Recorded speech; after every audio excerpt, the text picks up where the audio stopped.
Selamat malam pemirsa Hope Channel Indonesia dimanapun Anda berada. Senang malam hari ini kami kembali hadir menemani saudara-saudara sekalian dalam program Kamu Bisa, Karya Mulia Bisnis Luar Biasa. Program ini adalah kerjasama antara Hope Channel Indonesia dan ASI, sebuah perkumpulan profesional dan pebisnis awam Advent. Dan lebih istimewa lagi, bulan ini tepat 1 tahun Kamu Bisa menemani saudara sekalian. Kami yakin sudah banyak pengetahuan dan ilmu yang dapat diterapkan dalam bisnis maupun kehidupan sehari-hari. Oleh sebab itu kami juga ingin menyapa saudara-saudara sekalian untuk dapat menuliskan tanggapan saudara-saudara sekalian untuk 1 tahun program Kamu Bisa yang telah menemani ruang dengar saudara sekalian.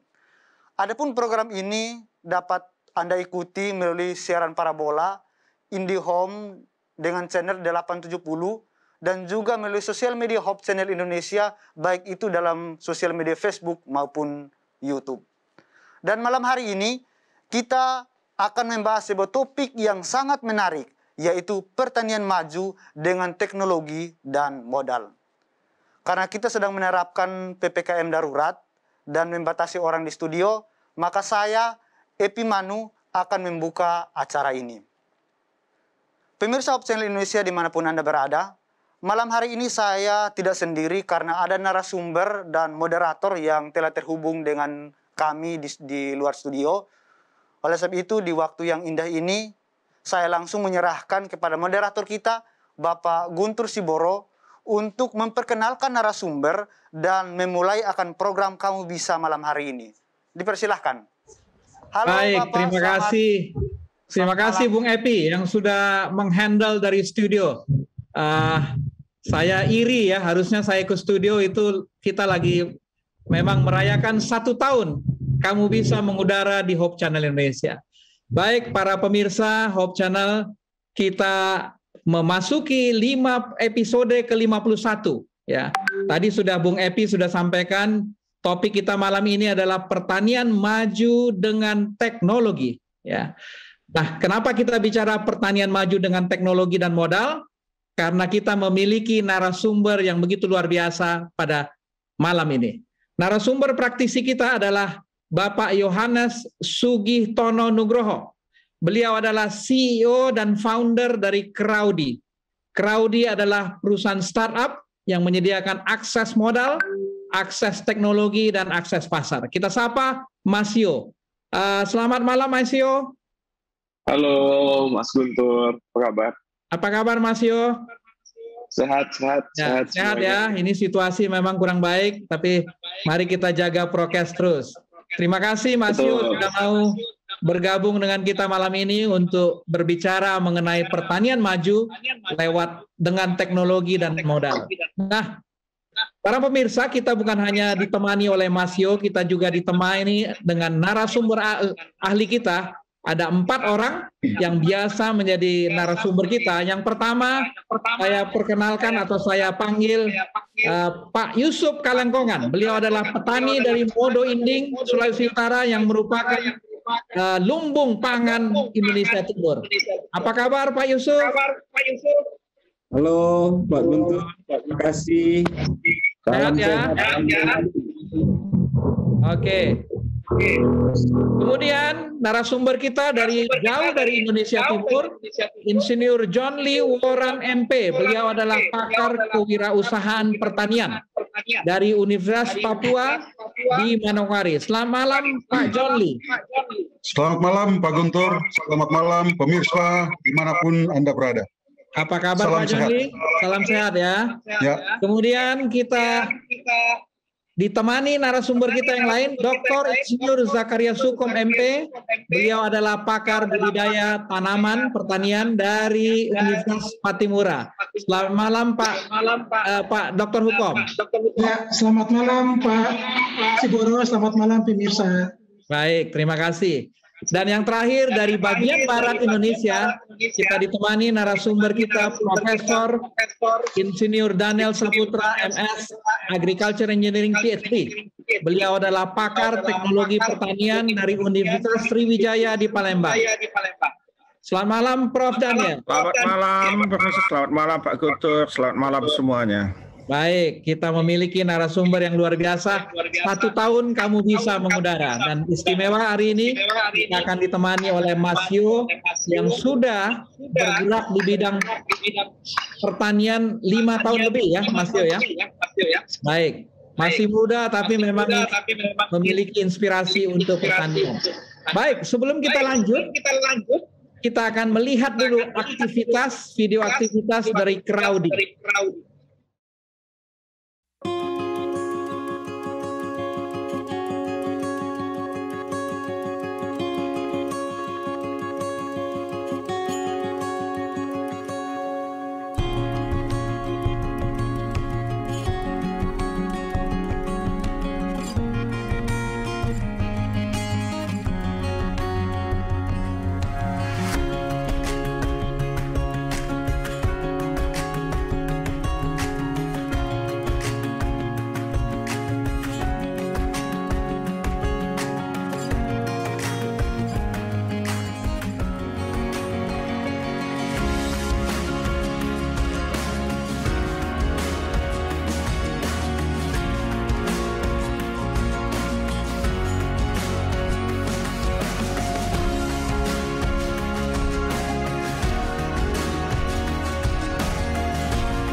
Aktivitas dari Crowdy ya, bacanya Crowdy ya Mas Yo ya.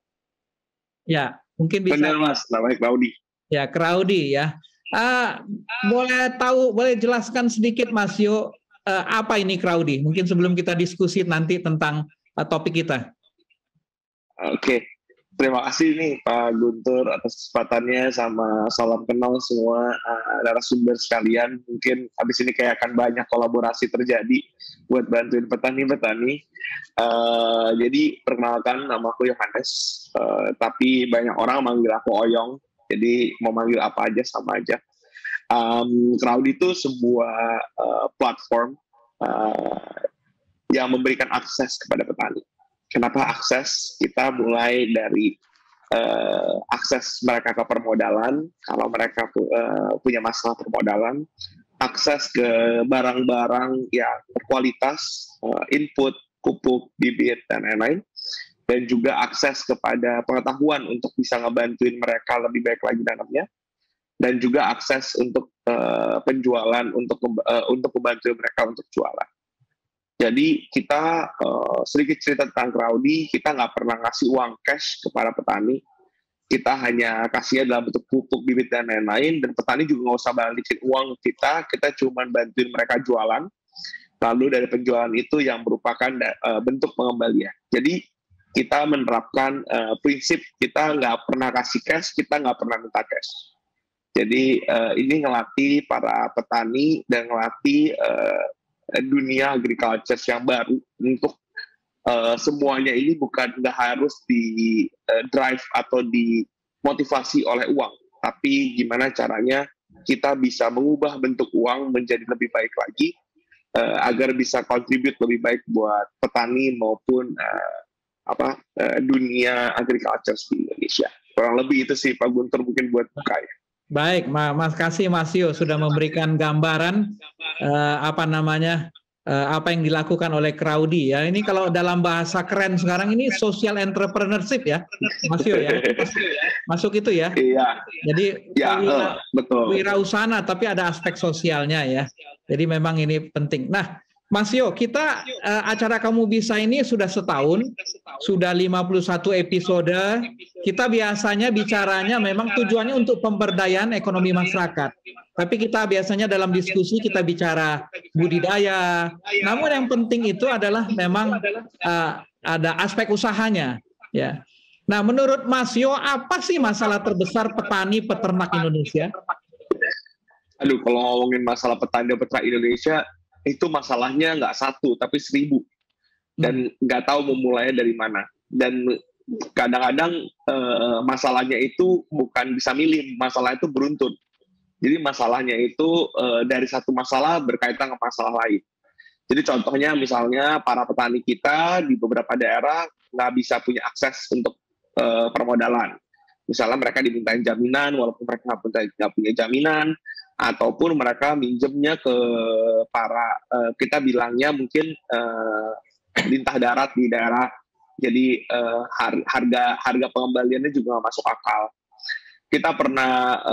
Saya pernah punya rekan petani dulu di daerah Jawa Timur yang kalau mau minjem jaminannya waktu itu anaknya sendiri waktu itu. Waduh, jadi di situ berat. Jadi kalau di kampung kalau anak perempuan makin cantik pasti dipasang pinjam makin banyak biasanya. Jadi itu terjadi dan masih terjadi. Itu masih kurang lebih masih 7 tahun lalu lah.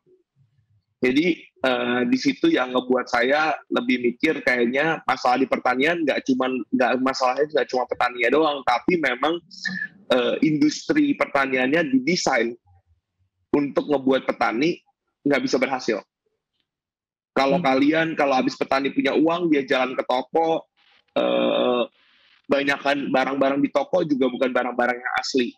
Jadi banyak yang dioplos, banyak yang palsu. Jadi mereka udah bayar mahal, tapi barangnya nggak pernah berkualitas. So nanti protes, kok produktivitas kita nggak pernah bagus di Indonesia. Ya jelas orang pakai barangnya aja nggak benar. Lalu kalau misalnya mereka mau mulai nanam, mereka kadang bingung mau nanam apa sebenarnya, atau mereka kadang naik tangga apa sih yang lagi bagus sekarang, atau mereka ke pasar kayak apa sih yang lagi mahal sekarang, baru mereka nanam, tapi nggak pernah ada data atau scientific reasons untuk planting sesuatu gitu. Tapi yang terakhir kita juga tahu kalau mereka selalu jualan, selalu ditekan. Tadi saya juga sebelum on air kan juga ada cerita-cerita di mana bahwa jahe merah sekarang juga Pak Yusuf juga sekarang lagi kurang banget kan katanya di Sulut, bahwa banyak dan memang ternyata didesain untuk gimana caranya kalau petani panennya banyak malah harganya rendah. Sebenarnya nggak masuk akal. Petani kita nggak pernah diincentivize untuk punya productivity tinggi. Jadi di situ kita sadar bahwa kayak yang salah nih bukan petaninya atau bukan pemainnya, tapi cara bekerja petani di Indonesia atau cara bekerja industri pertanian di Indonesia. Jadi itu yang kenapa kita coba rubah dengan teknologi dan juga business models yang lebih baru. Karena kita cuma percaya bahwa ada cara baru di luar sana yang kita bisa bantu petani-petani sih Pak, kurang lebih kayak gitu. Baik. Jadi Mas Yo kalau bisa disimpulkan ada 3 masalah besar ya. Akses modal, akses teknologi, dan akses pasar ya. Nah, betul, Pak. Saya kalau ngelihat Mas Yo ini, mohon maaf ya, saya lihat masih agak muda ya. Ini nggak tipikal petani ya. Gimana kapan waktu itu Mas Yo bisa melihat masalah tadi? Ini kelihatannya Mas Yo bukan petani ya asal usulnya. Saya dulu habis SMA, saya waktu itu sempat kayak berapa lama live in di daerah, tahu bahwa pertanian itu sebenarnya masa depan Indonesia tapi nggak ada yang ngurus. Saya cuma ngerasa itu. Akhirnya saya kuliah juga bukan pertanian. Saya decide bahwa saya pengen jadi petani. Waktu itu saya cukup naif lah. Saya pikir jadi petani enak, bangun pagi, makan teh, minum teh anget sama gorengan tiap pagi, kan enak kan sambil liatin sawah. Ternyata jadi petani nggak gampang.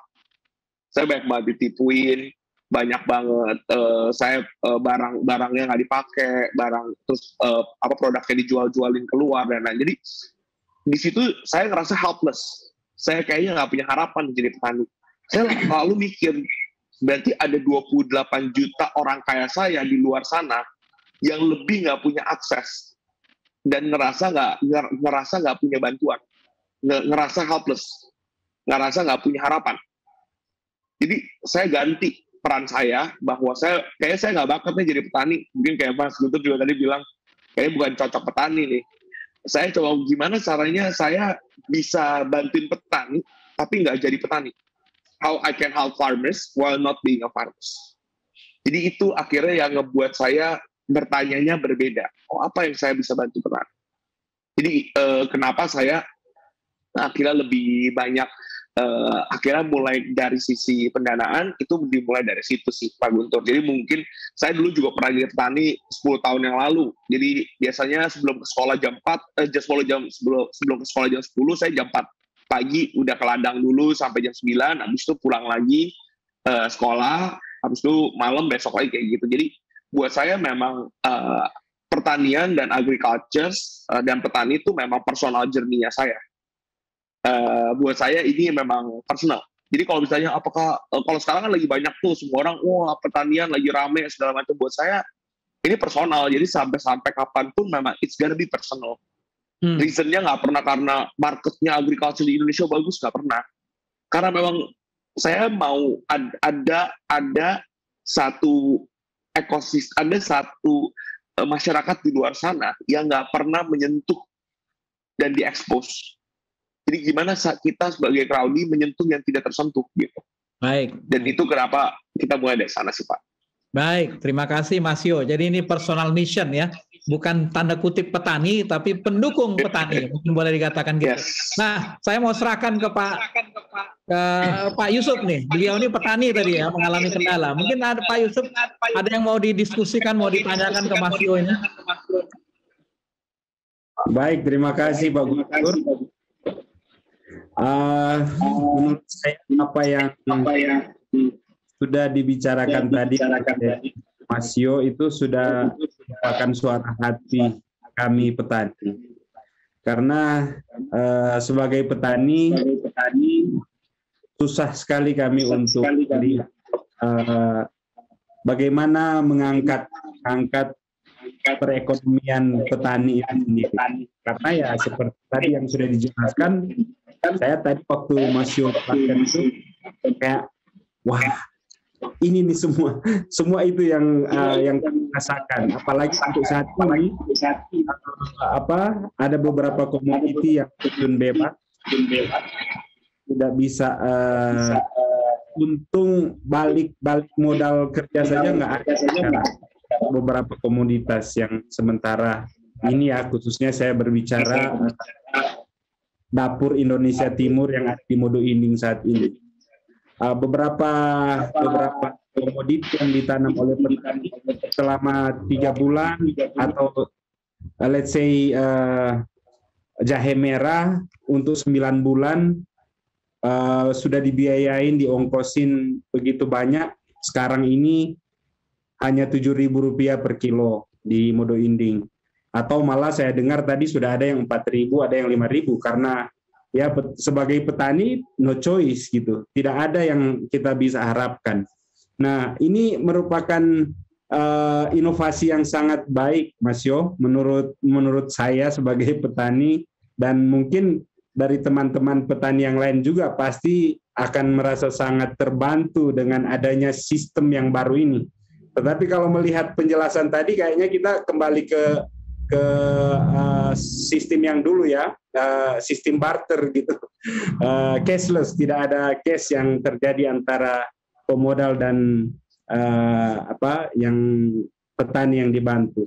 Nah mungkin pertanyaan saya, kira-kira selama ini karena saya dengar, saya baca bahwa sudah berjalan sekitar 5 tahun, kira-kira apa yang menjadi kendala, karena terus terang sebagai petani selain harus mengurus kebun, tetapi sehari-harinya juga kami membutuhkan cash gitu, membutuhkan biaya. Kira-kira apa yang didapat oleh pengalaman dari Mas Yo dan rekan-rekan untuk menghandle petani yang dalam posisi seperti ini.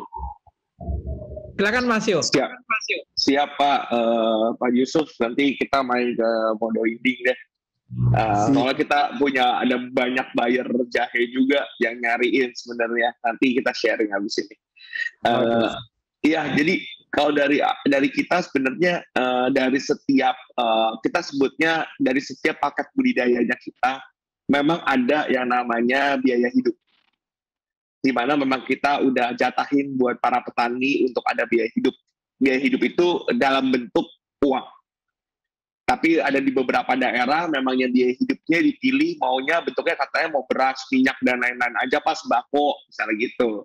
Itu juga mungkin. Jadi kita mencoba untuk membantu para petani sesuai dengan kebutuhannya mereka. Karena ada juga kalau yang kadang-kadang yang kalau bapaknya malah terima uang lebih banyak, malah belanja rokoknya lebih banyak, kata ibunya. Jadi kita juga mesti bantu gimana caranya sesuai dengan kebutuhan. Jadi itu kita bantuin Pak sebenarnya. Dan kalau mungkin izin buat kalau di daerah Sulawesi kita baru di daerah Talopo Pak, Sulawesi Selatan. Masih belum sampai Sulawesi Utara. Jadi mungkin itu pelan-pelan kita akan ke sana. Mungkin mohon bimbingan aja Pak, nanti kita akan ke sana berkunjung. Ya. Baik, terima kasih Pak. Ada yang mau ditanyakan lagi Pak Yusuf? Terima kasih. Kalau memang ada waktu dan kesempatan, walaupun di era pandemi ini, kami dari Sulawesi Utara sangat welcome. Ya. Untuk survei ke sini dulu ya. Siap. Mungkin pertimbangannya begini Mas Yo ya. Tadi kan akses modal, akses teknologi, dan akses pasar. Dan semakin jauh dari Jawa itu semakin problem, ya. Jadi memang kelihatannya yang sangat memerlukan tanda kutip pertolongan adalah para petani peternak kita yang di luar Jawa. Kalau boleh dikatakan di Pulau Jawa, mungkin banyak opsi akses mereka terhadap modal, terhadap teknologi maupun pasar. Tapi kalau dari modo inding kan agak susah ya. Jadi mungkin ini motivasi Pak ya untuk bisa crowdy, bisa melihat memang yang lebih banyak harus ditolong adalah petani dan peternak di luar Jawa. Mungkin sebelum kita lanjut dalam diskusi, Mas Yo boleh terangkan sedikit bagaimana sih cara kerja Crowdy sejak petani bermitra dengan Crowdy, mungkin secara sekilas supaya nanti dalam pertanyaan atau diskusi kita bisa dalami lebih lanjut. Siap. Jadi cara kerjanya super simple sih. Jadi buat Crowdy selama mau belajar dan selama mau ngikutin caranya, semua orang bisa jadi petani. Kenapa? Karena setelah sekian lama saya akhirnya mencoba pakai sistem Crowdy, akhirnya saya bisa panen, Pak. Puji Tuhan. Jadi dulunya saya gagal terus. Jadi simpelnya adalah kalau join di Crowdy, kalian tahu bahwa kalian mau nanam apa, itu semua udah kita bantu aturin, kita bantu pilihin dari mulai bibit, pupuk, dan lain-lain sesuai dengan daerahnya kalian. Ketinggian, terus jenis tanah dan lain-lain untuk memaksimalkan kinerjanya. Lalu nanti kita akan ada pendamping yang temenin kalian untuk kasih tahu cara penggunaannya kayak gimana. Paling datang ya mungkin kalau lagi awal-awal mungkin bisa seminggu bisa 2-3 kali, tapi mungkin kalau lagi perawatan nggak seintens itu. Kita ada sistem untuk ngaturnya. Dari mulai nanam, menghandle hama penyakit, walaupun saya tahu di sini banyak ahli-ahlinya, nanti saya juga mau mencuri ilmunya juga buat masukin ke sistem kami. Jadi sampai akhirnya kalau mau panen, kita juga bantuin para petani untuk panen, lalu kita jual ke daerah ke pembeli yang kita udah sepakatin di awal. Kurang lebih seperti itu sih Pak, jadi sistem yang ada sekarang. Jadi ada pendampingan yang lumayan ketat ya Pak ya, jadi dari awal sampai akhir. Iya. Jadi kita percaya bahwa secanggih-canggihnya teknologi nggak bisa menghilangkan faktor namanya kita bilang skin to skin model. Jadi memang harus bersentuhan kalau petani itu, karena kalau nggak kenal nggak sayang. Kalau dengar doang nggak percaya. Baik, ini ada Pak John Lee yang biasa memberikan workshop kewirausahaan untuk petani nih Pak. Jadi mungkin Pak John Lee mau berinteraksi dengan Mas Yo ini, karena ini kan aspek pertama adalah memang memberikan pengetahuan kepada petani bagaimana mereka bisa berwirausaha ya. Silakan Pak John Lee. Baik, terima kasih Pak Guntur. Jadi Mas Yo, saya tertarik dengan program Crowdy ini yang sesungguhnya menjadi mitra dekatnya petani dalam posisi di mana petani ini memiliki posisi tawar yang sangat lemah, dan ketika Crowdy hadir di tengah-tengah mereka, mereka akan bisa diberdayakan, apalagi tadi disampaikan bahwa Crowdy mempunyai andil untuk memberikan suplai saprodi atau sarana produksi pertanian berupa pupuk, bibit, kemudian obat dan peralatan.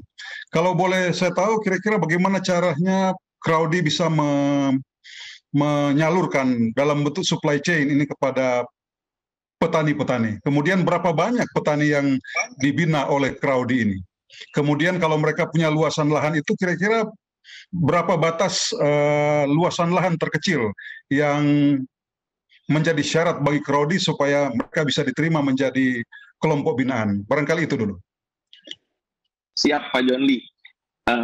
Jadi kita mungkin sedikit unik ya Pak ya. Jadi kita nggak punya yang namanya armada sendiri buat nyalurin, nggak. Kita kerjasama sama tokoh-tokoh pertanian di kampung Pak. Jadi tokoh-tokoh pertanian kita di daerah-daerah itu pakai sistemnya Crowdy.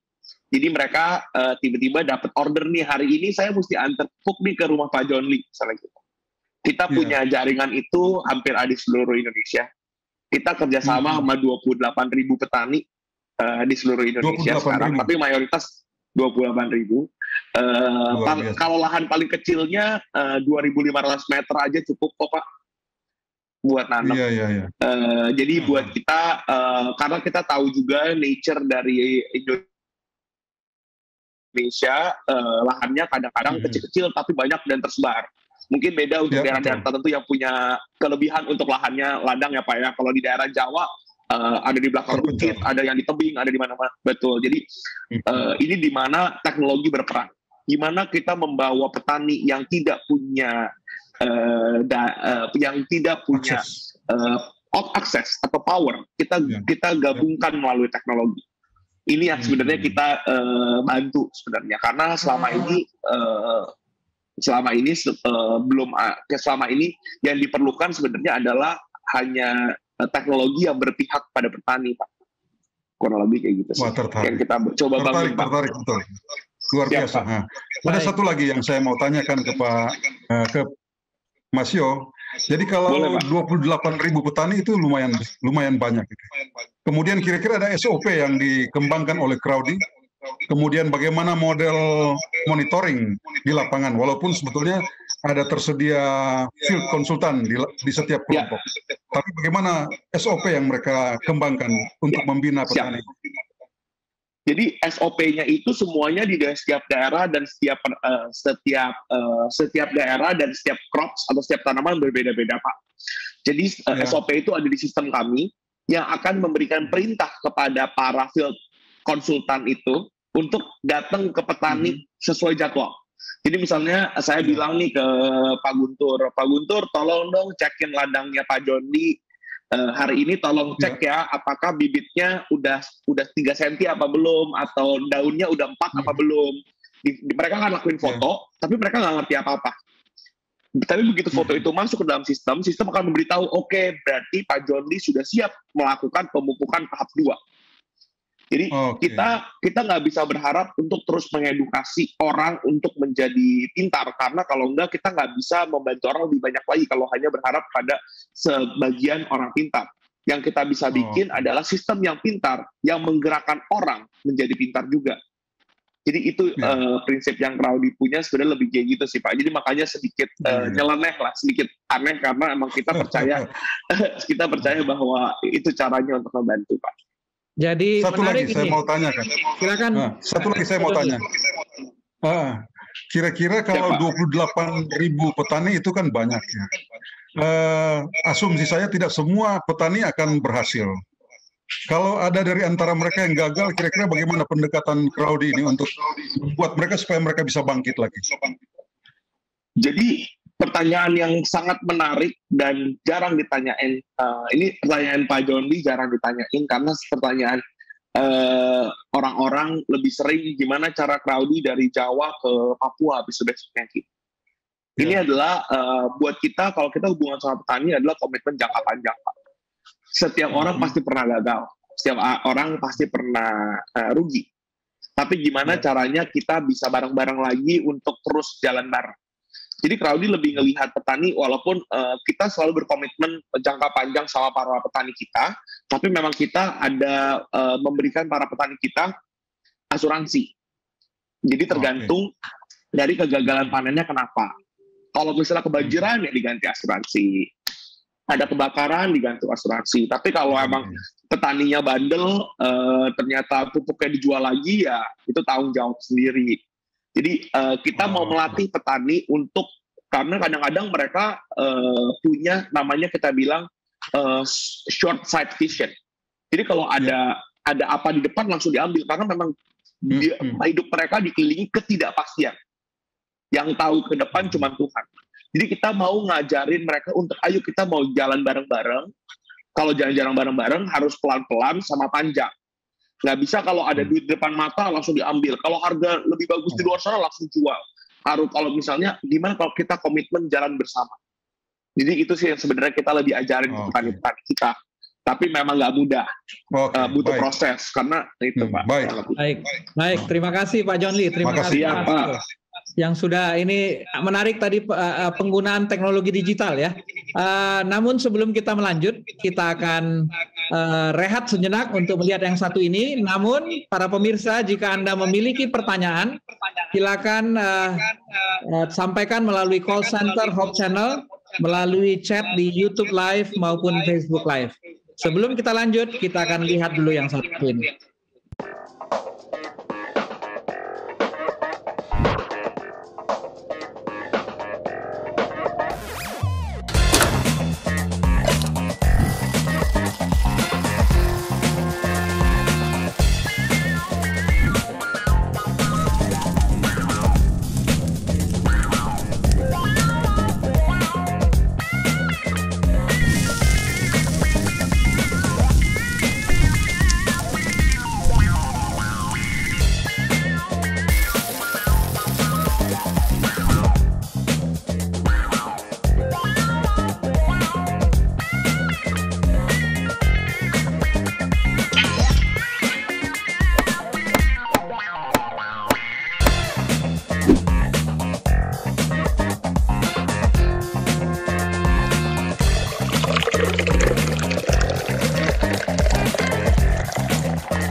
Baik, para pemirsa, kita kembali di acara kita episode ke-51 Kamu Bisa, pertanian maju dengan modal dan teknologi. Malam ini kita bersama narasumber kita, Bapak Yohanes Sugitono Nugroho. Baik, mungkin saya akan minta Pak Dr. Hukom untuk bisa berinteraksi dengan Mas Yo. Dr. Hukom adalah pakar budidaya tanaman, mungkin bisa beliau menanyakan atau berinteraksi terkait dengan budidaya tanaman. Silakan Dr. Hukom. Ya, baik Pak Sigoro, terima kasih atas kesempatan yang diberikan ini. Kita sangat bersyukur karena Hope Channel Indonesia hari ini sudah 1 tahun. Dan memang apa didiskusikan tentang masalah yang memang sangat-sangat bermanfaat bagi kebutuhan pengembangan pertanian di Indonesia. Ya, ini sangat luar biasa sekali. Selamat malam dan selamat bertemu dengan Mas Jo, pengusaha sukses yang bisa mendukung pengembangan pertanian di Indonesia. Saya sangat memberikan apresiasi kepada Mas Jo.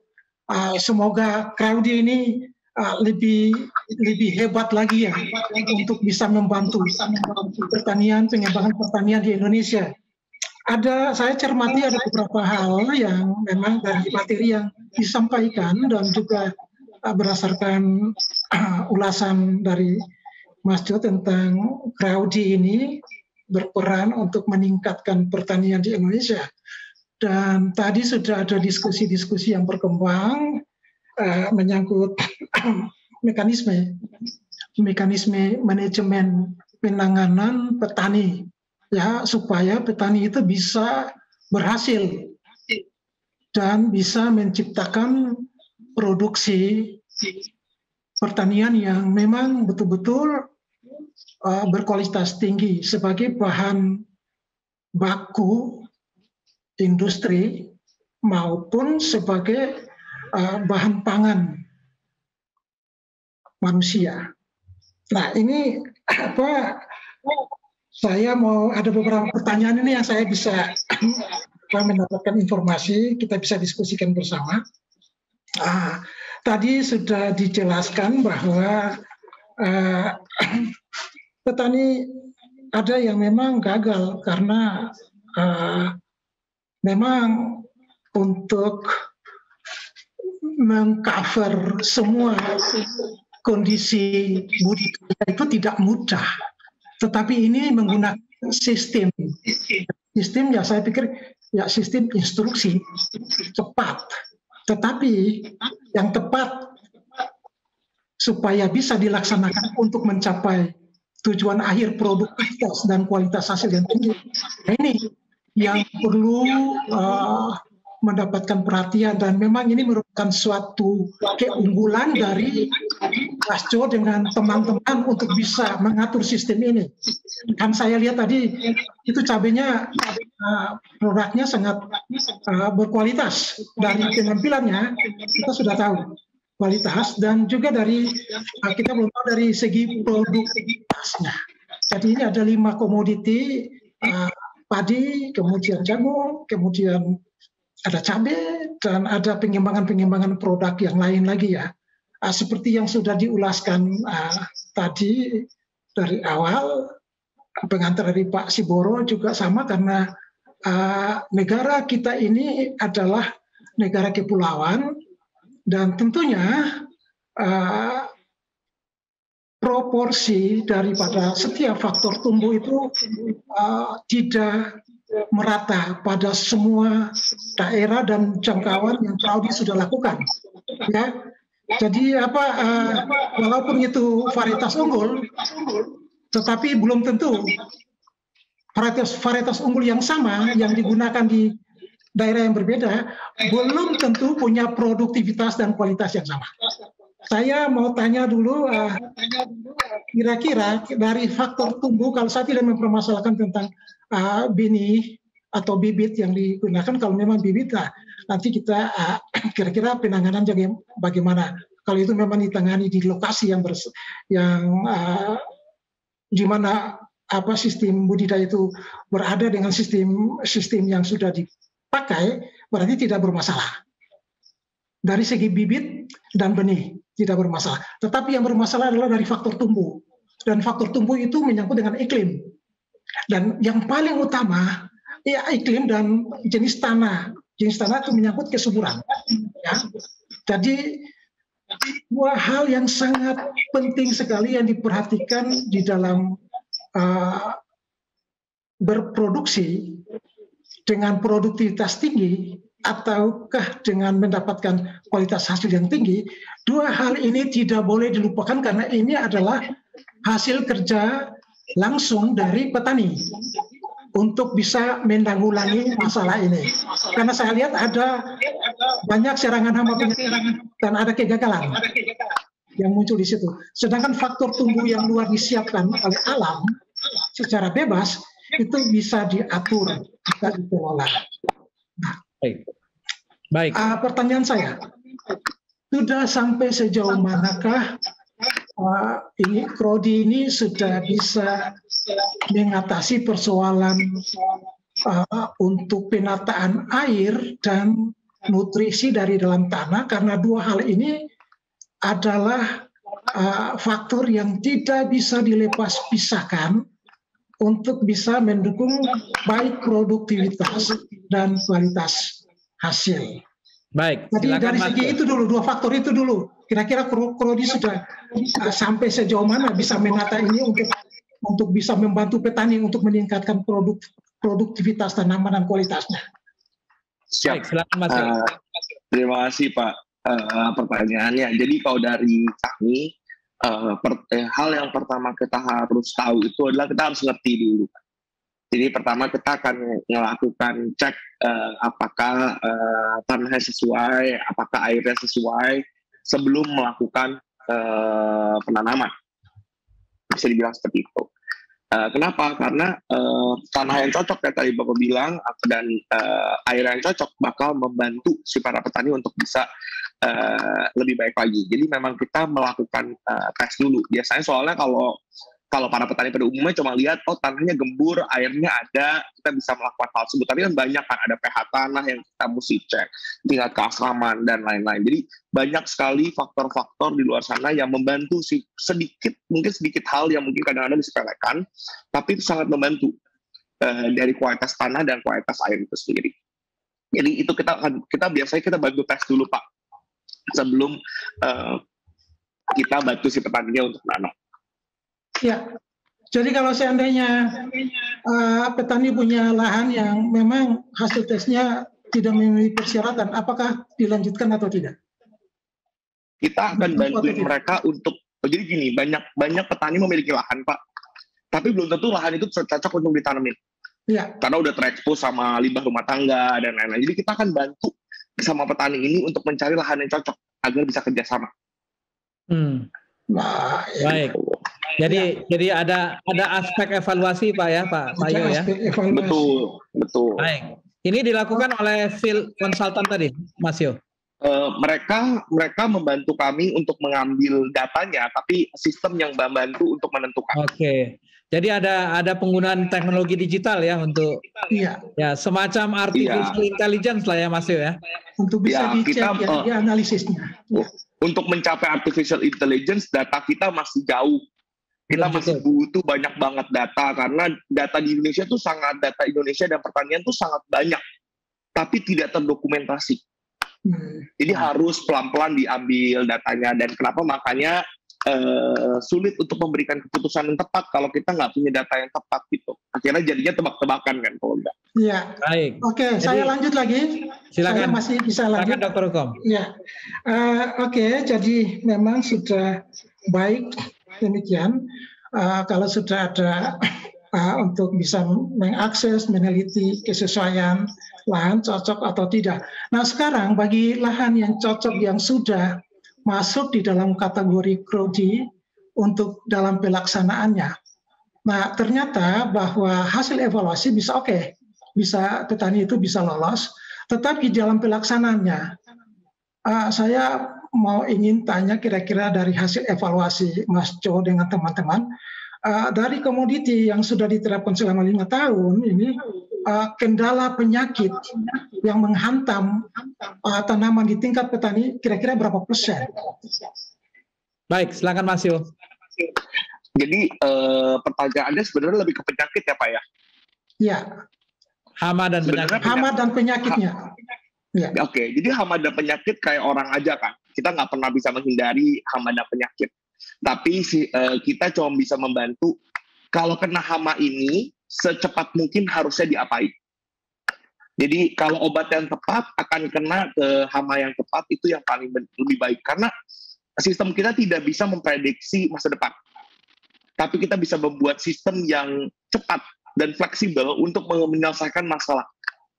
Jadi itu yang kita bangun, kita nggak bisa memprediksi masa depan dan kita nggak mau memprediksi masa depan. Yang kita mau adalah kalau ada kutu kebul, obatnya pakai apa? Diambil tangan, disemprot, atau dicabut, atau gimana? Nah itu yang kita berikan kepada petani untuk biar tahu lebih, untuk bisa menyikapi lebih baik. Jadi kalau saya lihat Mas Yo ya, ini kekayaan salah satu aset atau kekayaan Crowdy adalah database ya. Betul Pak. Baik, database. Baik. Bisa saya lanjut diskusi dengan Mas Jo sedikit lagi, tambah? Boleh sedikit ya. Boleh ya. Kalau seandainya untuk penanganan penyakit itu sudah ada isu-isu yang sekarang ini berkembang untuk menggunakan biopestisida ya atau pestisida organik. Apakah itu sudah merupakan bagian perencanaan penggunaan dari Crowdy untuk membantu petani atau bagaimana? Nah, nanti saya bisa mendapatkan informasi, tetapi saya ingin memberikan share sedikit ya tentang produktivitas dan kualitas. Karena produktivitas dan kualitas tanaman yang diharapkan dari Crowdy yang nanti masuk ke stakeholder atau tokoh-tokoh yang lain itu betul-betul memang memenuhi persyaratan. Nah, seandainya kalau untuk analisa tanah sudah oke, tetapi ada terjadi serangan penyakit, itu berarti ada masalah yang harus ditangani. Karena mestinya kalau penerapan teknologi secara tepat guna dan benar, itu pasti tingkat perkembangan penyakit dan hama itu sangat minim sekali. Kenapa sampai saya katakan demikian? Kita banding dengan pertanian modern. Ini pertanian konvensional. Kita banding dengan pertanian modern seperti hidroponik. Hidroponik itu kan bercocok tanam tanpa menggunakan tanah. Tetapi dia menggunakan media inert yang lain atau poros, dan intinya adalah nutrisi yang diberikan pada tanaman, sedangkan untuk faktor-faktor tumbuh lain yang sudah tersedia dari alam secara bebas itu bisa dimodifikasikan. Alhasilnya semua usaha agribis dalam bidang hidroponik itu kalau kita lihat itu tidak ada masalah hama dan penyakit. Kenapa demikian? Karena karena nutrisi itu memberikan kontribusi yang paling terbesar untuk pembentukan produktivitas tanaman secara maksimal sesuai dengan dia punya potensi genetiknya dan secara kualitasnya. Sehingga ini memang benar-benar kita bisa mendapatkan produksi maksimal dengan kualitas yang memang prima bisa masuk ke pasar-pasar global. Ini yang merupakan tantangan bagi pertanian konvensional. Baik, silakan Mas Yo mungkin ada komentar. Ya, jadi kalau dari kita walaupun kita tahu yang terbaik misalnya penggunaannya A atau B, tapi kita perlu mengerti culture dan nature dari petani itu sendiri. Ya. Karena kita nggak bisa datang Pak bawa pakai ini, kita juga mesti tahu gimana caranya mengadaptasi kearifan lokal dan mengkombinasikannya dengan pengetahuan. Karena petani itu pragmatis, dia percaya dengan apa yang dia lihat. Jadi kita harus memberikan bukti. Jadi bukan karena hubungannya nggak cuma akan satu siklus, 1 bulan, 2 bulan, hubungannya akan panjang. Ya. Hal itu yang kita lakukan sampai. Baik, menarik diskusi kita. Mungkin kita lanjut dengan Prof. Daniel ya. Beliau ini melihat aspek usaha dan panen itu agak dalam ya, Mas Yo ya.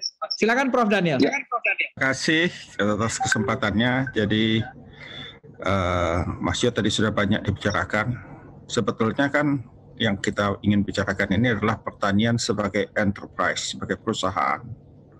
Ya, mesti ada aspek teknologi, ada aspek modal, ya, dan satu hal di pertanian ini ada aspek ketidakpastian, ya, karena risikonya banyak ketidakpastian cuaca, ketidakpastian lingkungan, dan tadi sudah dibicarakan bahwa Crowdy sudah menyediakan asuransi petani, nah, ya, farmers insurance begitu.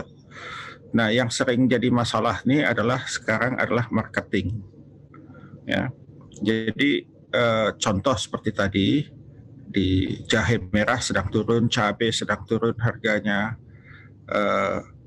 Apakah Crowdy punya sistem, ya, bisa memprediksi kira-kira 3 bulan ke depan. Kalau cabai misalnya 3 bulan ya, 3 atau 4 bulan, atau di jahe merah 9 bulan ke depan.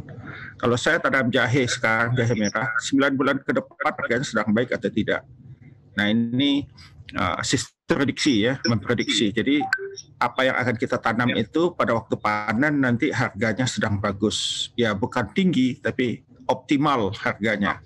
Hingga petani tidak dirugikan, sistem juga bisa membantu ya, membantu sistem untuk membantu petani lain begitu. Apakah sudah punya sistem seperti itu, Pak? Silakan Mas Yo. Iya Pak, untuk sistem seperti itu sebenarnya sedang terus dibangun dan terus diiterasi Pak. Kalau misalnya kita selalu melihat juga gimana kenaikan dan penurunan permintaan pasar Pak.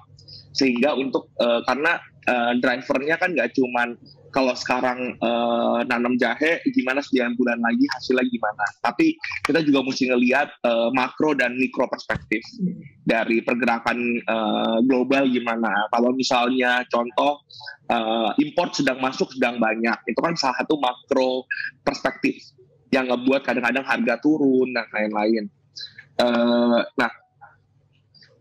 Sekarang kalau dari kami kurang lebih sih begitu, kita bisa ngebantu untuk melihat. Tapi kita tetap akan terus kumpulin datanya Pak, karena jujur datanya masih kurang banyak. Oke, terima kasih Pak. Jadi terus satu lagi, ini kan tadi Crowdy tidak menerima cash dari petani, menerima dalam bentuk produk begitu kan. Nah kalau harganya sedang jatuh begitu, Crowdy-nya yang dirugikan begitu. Sebenarnya pada kasus ini Pak, kita setiap kali kita melakukan penanaman, kita sebenarnya sudah menjalin hubungan kontrak Pak dengan para pembeli. Jadi agar para petani bisa terjaga. Kalau enggak nanti petani dirugikan. Tapi memang nanti gimana cara kita menjaganya sih Pak agar bisa semuanya. Kalau harga lagi rendah, gimana bisa semuanya diuntungkan? Gimana kalau harga lagi tinggi, semua juga bisa diuntungkan. Jadi kita melakukan hal seperti itu. Oke, terima kasih. Jadi salah satu sistem prediksinya adalah seperti itu tadi, mempunyai kontrak buyer ya pada waktu panen akan ini, sehingga kalau sudah ada kontraknya itu yang diarahkan oleh Crowdy kepada petani untuk ditanam. Kemudian dibantu akses teknologi dan permodalan gitu. Yes. Itu bagus sekali. Nah kalau harga jatuh begitu apa nggak ada insurance-nya Pak? Apa insurance mengcover nggak ada harga jatuh? Kalau harga jatuh ya Pak, jadi kita sih selalu bilang jangan perhatiin harga di Crowdy. Yang paling fokus adalah panennya berhasil. Jadi kita yang akan kita memang juga mencari partner kami itu emang benar-benar orang-orang yang memang mau berkomitmen bahwa kalau emang kita mau beli harganya misalnya contoh harga jahe misalnya gitu, saya mau beli harga 15.000 misalnya selama 1 tahun. Itu yang kita berkomitmen, tapi itu komitmen itu kan harus dua arah ya Pak, kalau namanya komitmen ya Pak. Dari para partnernya komitmen, dari para petaninya juga komitmen. Kalau misal nanti harga lagi melonjak tinggi, ya komitmen. Kalau harga lagi rendah juga komitmen. Jadi itu juga yang kita latih ke para petani kita, jadi jangan fokus ke harga, tapi fokus ke gimana caranya produksi lebih baik gitu. Jadi kadang-kadang kita berfokus pada hal yang salah, gitu. Kita malah berfokus kepada hal yang kita nggak bisa kontrol. Harga nggak bisa kontrol. Yang bisa dikontrol apa? Usaha yang lebih baik, kayak tadi Pak Zakaria bilang bahwa nutrisinya bagus, dijaga dengan baik, itu hal yang kita bisa kontrol. Jadi kita mencoba untuk apa sih yang kita bisa kontrol. Jadi terus pada waktu dengan kontrak dengan petani tadi, itu apakah dia ditarget mesti memproduksi sekian jumlah tertentu? Dan kalau dia lebih dari target gimana? Ya.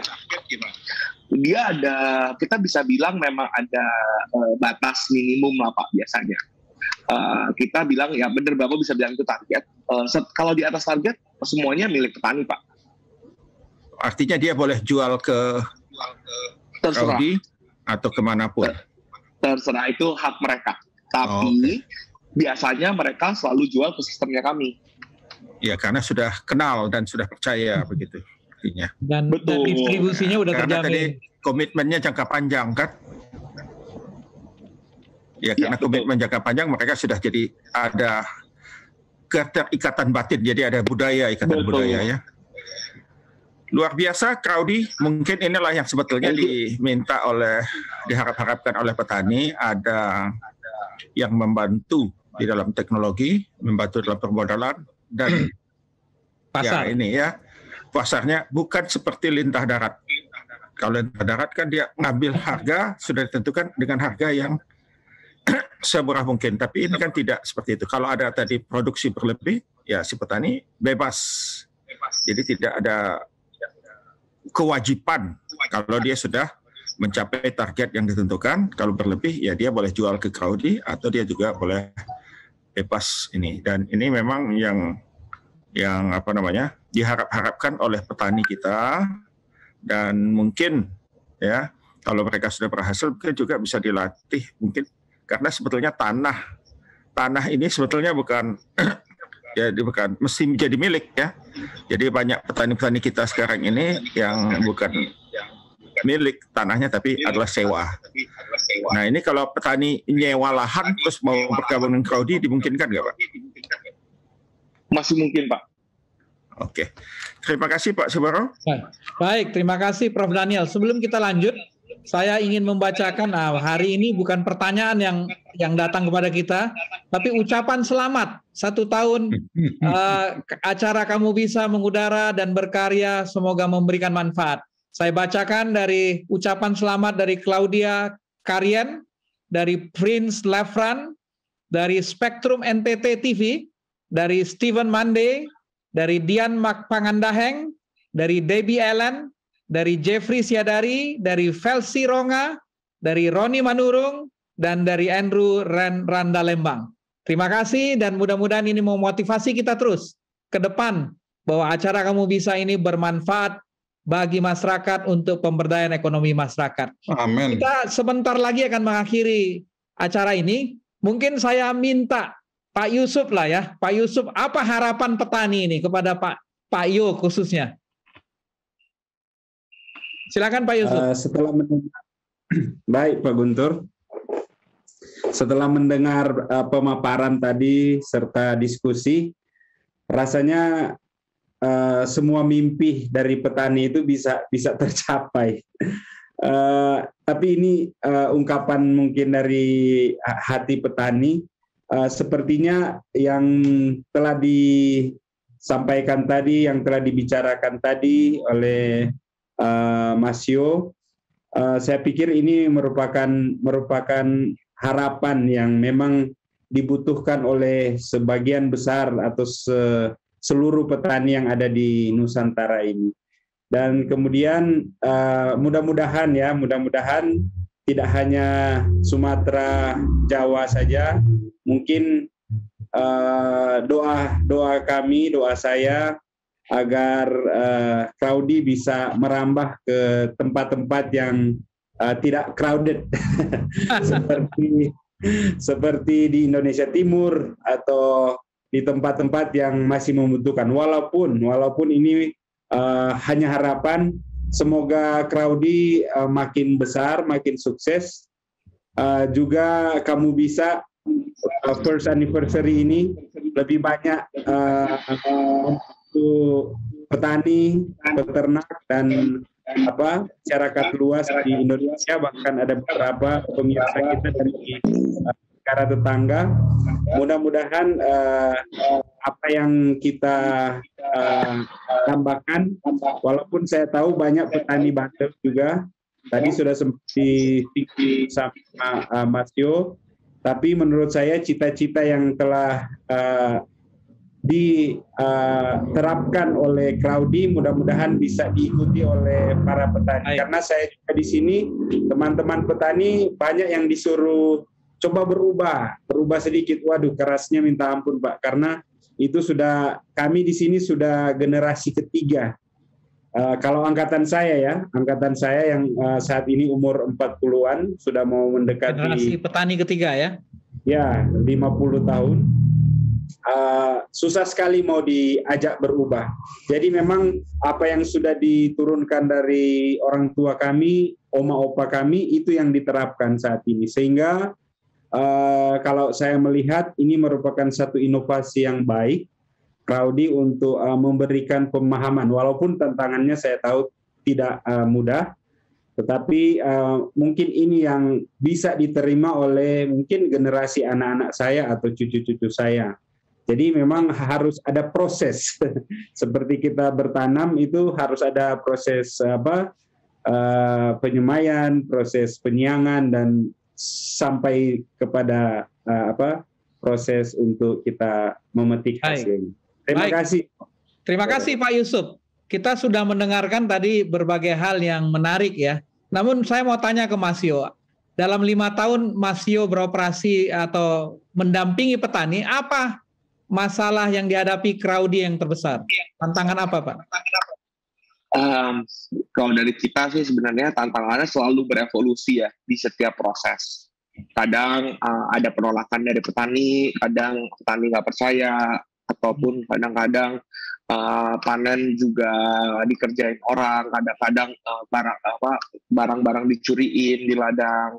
Tapi tantangan yang paling besar adalah tetap teguh bahwa memang kita harus berubah dari akarnya, kita harus berubah dari petaninya, karena kita nggak bisa menilai satu pohon yang jelek hanya dari satu buah yang buruk. Jadi kita selalu percaya bahwa gimana caranya kita terus bisa berproses bersama para petaninya, dan kita nggak pernah mau ngejudge ini benar atau salah, petaninya baik atau buruk, petaninya nggak benar atau gimana. Kita cuma bisa terus melakukan yang terbaik dan berevolusi. Baik. Terima kasih Mas Yo. Terima kasih. Ya, waktu juga lah yang akan memisahkan kita. Sebelum saya kembalikan ke studio, mungkin apakah boleh Mas Yo menyampaikan jika ada para pemirsa kita yang ingin menghubungi Crowdy, kemana bisa dihubungi Mas Yo?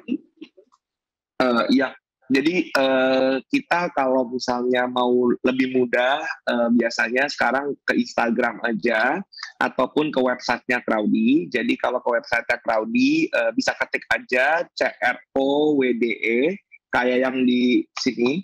Ya. Nih sini ya, di sini crowde.co, atau misalnya bisa langsung ke Instagram @temancrowdy.co. Baik, terima kasih. Saya kira diskusi kita malam ini sangat bermanfaat ya. Pertanian maju melalui teknologi dan modal. Terima kasih Mas Yo yang sudah mau hadir di studio di acara kita, dan para narasumber kita. Kita akan akhiri acara kita. Saya kembalikan ke studio host kita di studio. Oke, baik. Terima kasih telah mengikuti program Kamu Bisa, dan juga terima kasih Pak Guntur Siboro telah memandu dan juga sebagai moderator dalam program kita pada malam hari ini. Dan juga terima kasih kepada narasumber yang telah banyak memberikan ilmunya untuk bisa kita terapkan dalam kehidupan kita sehari-hari.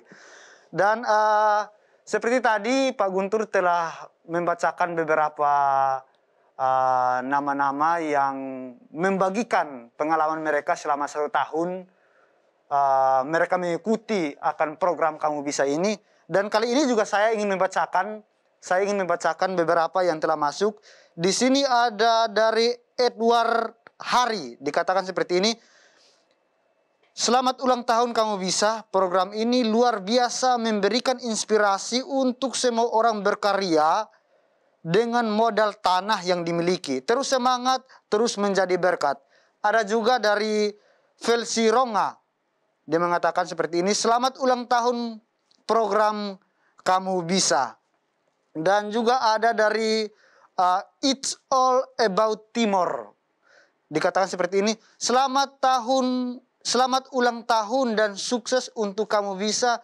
Tuhan selalu memberkati. Dan jangan lupa saudara-saudara sekalian terus menonton program-program Hope Channel Indonesia yang setiap hari ditayangkan di Hope Channel Indonesia. Dan tentunya ini akan menambah iman dan wawasan saudara-saudara sekalian untuk lebih hari lebih dekat dan lebih memahami banyak hal yang bisa membangun iman kita kepada Allah yang begitu berkuasa dalam kehidupan kita. Dan akhir kata, saya Epimanu berserta semua kru Hope Channel yang bertugas pamit undur diri. Selamat malam, Tuhan Yesus memberkati.